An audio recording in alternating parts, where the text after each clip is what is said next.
Okay there. So a lot of people have recently asked me, if I was to start reading the Bible, where would you start and why? And kind of explain it to me because I don't understand. And trust me, there's a time in my life where I'm like, please explain it to me. I don't understand. So I want to do that for you. If you already know the Bible, please move on. I don't feel like dealing with the criticism.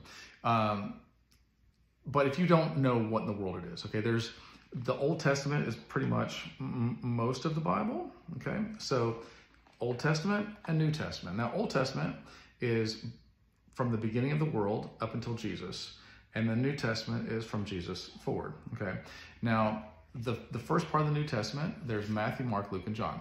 And these are the four Gospels, okay? That is the story of Jesus. This is from the time he was born till the time he died and resurrected and then ascended back into heaven. So that is Matthew, Mark, Luke, and John. It's four different perspectives of the same story. So you might get to the end of Matthew and be like, I feel like I've read this before when you're reading Mark, Luke, and John.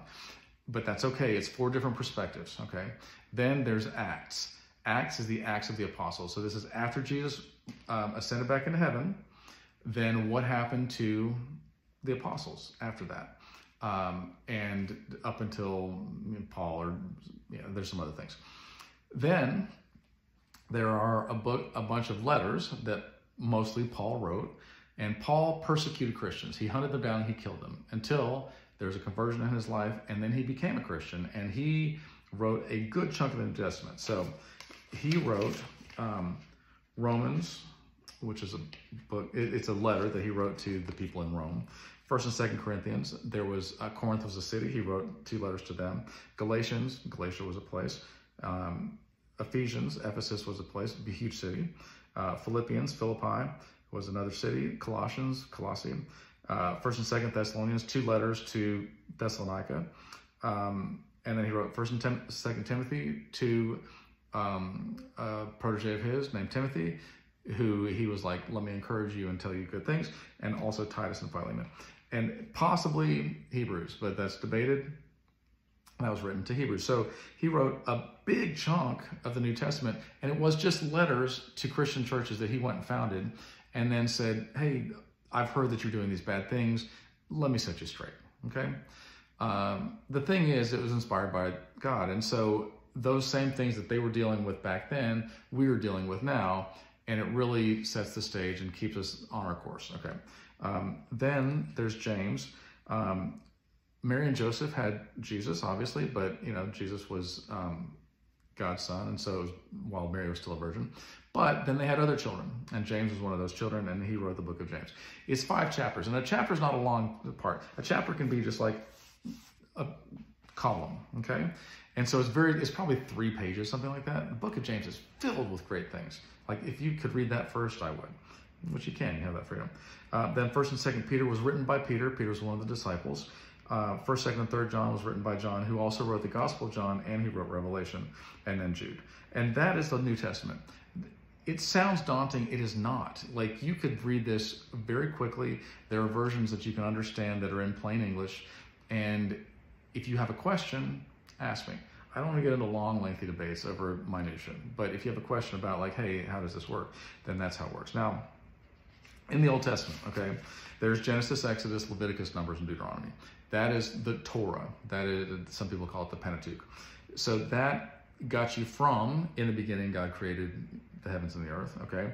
And then the stories up until that point, and then I'm going to have to go quickly through this, but then eventually Israel, the 12 tribes of Israel, ended up in Egypt, and then Exodus was when they left Egypt. They exited Egypt.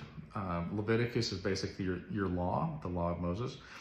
Numbers is, I wouldn't start there. Okay? It's important historically speaking and archaeologically speaking.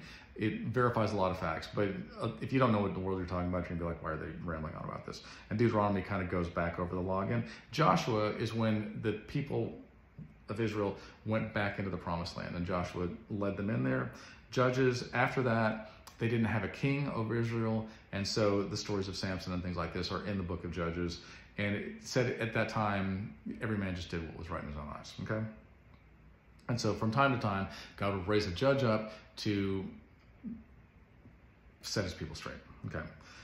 Ruth is an important story. There's two books in the Bible, Ruth and then Esther, that the female is the lead character. And they're very important because the lineage of Jesus is in this, right? But also amazing stories.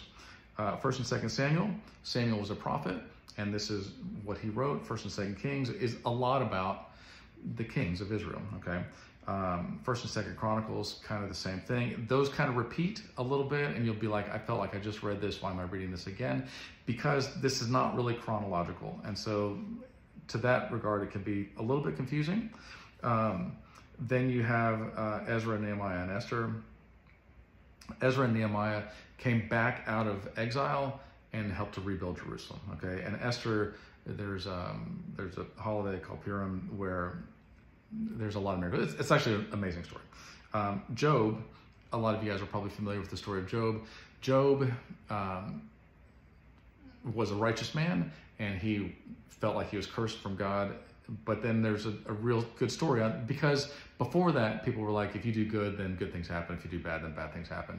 And this was like, but this guy was good, and all these bad things happened to him. So really interesting story. Psalms, primarily written by David, King David. So the first king of Israel was Saul, and after that was David, and then after that was Solomon, and then the kingdom divided after that. But he wrote Psalms, which are songs, okay, that he wrote, and other people wrote as well, and those are labeled in there.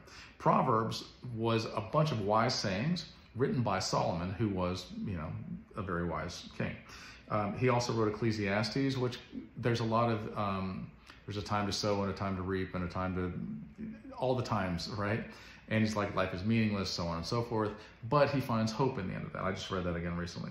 Song of Solomon, or Song of Songs, whichever, was also written by Solomon, and it's a love, it's almost like a play, okay? Then we have what is called major prophets, and they're just longer books. So Isaiah, Jeremiah, Ezekiel, and I think Daniel kind of falls into that. Daniel is apocalyptic. It also tells some stories, but there's a lot of end-time prophecies in the book of Daniel. Lamentations is also in the middle of that, I apologize. Then there are what are called the minor prophets, and there's 12 of those. It's Hosea, Joel, Amos, Obadiah, Jonah, Micah, Nahum, Habakkuk, Zephaniah, Haggai, Zechariah, and Malachi. And they're all important. They all tell good stories, but they're just shorter books, okay? And then from Malachi to Jesus, I think there was about 500 years where nothing was written. It was like God was silent. He wasn't really silent, but there was not a book put into the Bible at that point. So that is a very broad overview. I hope that that helps you. I would, if you don't know what any of this is and you just want to start somewhere, I would probably start in the New Testament. You can start at the beginning, but you may get bogged down in numbers and be like, I don't understand any of this. Rightfully so. If you don't have history, if you don't have somebody to kind of step you through it, then you'd be like, I don't know what you're talking about. But the New Testament, you can get right in there. And here's the thing too, that not enough people talk about, and that is that the Bible is the living word of God. If I opened up a Bible, okay, so almost every time that I've done this, it's happened and it's been true, but before I got saved, I found a Bible, I opened it up, thought, whatever, randomly, and it said exactly what I was thinking at the time. I'm like, what are the odds of that? And basically every time I read the Bible, it's like God is talking to me, right? If I opened up a dictionary, if I thought, I'm thinking of the word, any word, and I just randomly opened up a dictionary, the likelihood that I would land on that is so obscure, it's ridiculous. Even if I had the page marked, there would still be a margin of error. But in the Bible, it's like God is speaking to us. So I hope that that helps. Oftentimes people are like, I don't know the answer, I don't know the answer. I'm like, well, look in the Word, right? There are Bible apps too, so you can look in there, but hardcover doesn't hurt. All right, love you guys. Hope that helps.